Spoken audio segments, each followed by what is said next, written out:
Okay, so we got a Jasper reman. We're going to seat this torque converter. They already have it seated in the reman transmission that we bought.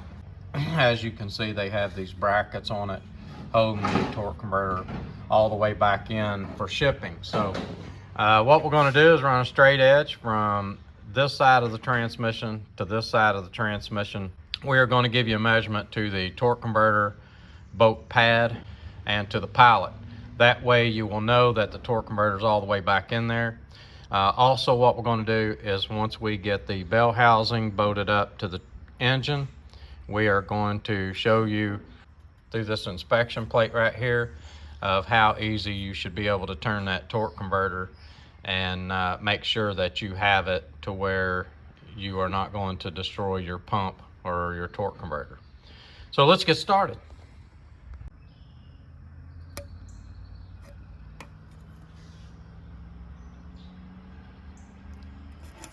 Okay, so let's get this transmission up in the truck. Okay, so I'm going to use the old transmission to actually seat the torque converter to get it back in there to show you how to get it all the way back into the transmission. And then we're going to bolt this up against the engine, and I'm going to show you through this inspection plate how freely that this torque converter should turn once you get it all up against the engine. Another thing, you might want to put a little grease on your pilot. We sometimes, if the dial pins look like they're kind of rusted, we'll put a little grease on the dial pin hose so that it'll go up in there and set on there good and slide back easily. So anyway, let's get this transmission up in there. I want to show you how freely it should spin. That's my favorite part about shooting these videos, is showing you how freely it'll spin. I'm always excited about that, to let people know how that converter is supposed to react once you have it installed in up against the engine. Okay, so what I want to show you is what you're trying to line up is your input shaft splines, your pump stator splines, and your pump gear.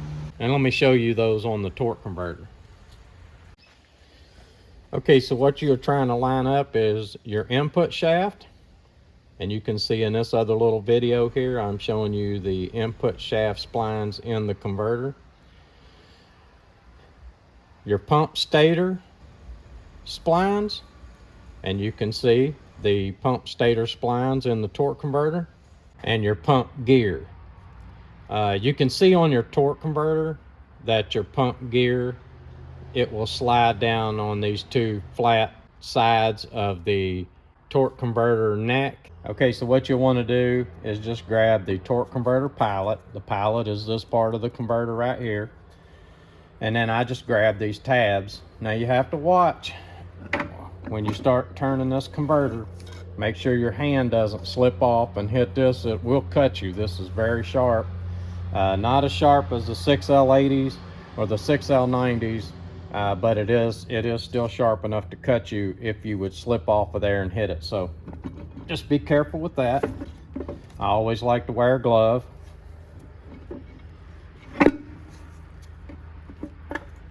Now, we don't talk about notches too much in our videos when we're seating a torque converter.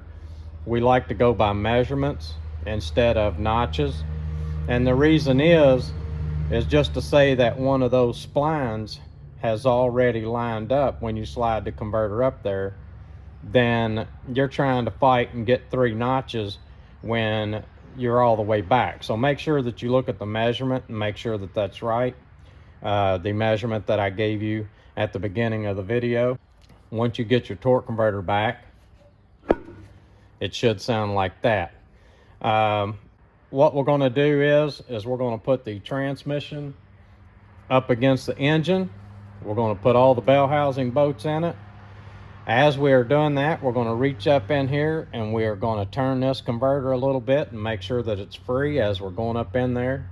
That way we know the converter's not jamming up into the pump as we're sliding it up against. What happens to a lot of people is as they're putting the transmission up into the truck, the converter will slide out a little bit and fall out of that pump gear, and that's where you get into jamming the pump. So as you tighten up your bell housing bolt, you will just reach up there and turn that converter, make sure that it's free.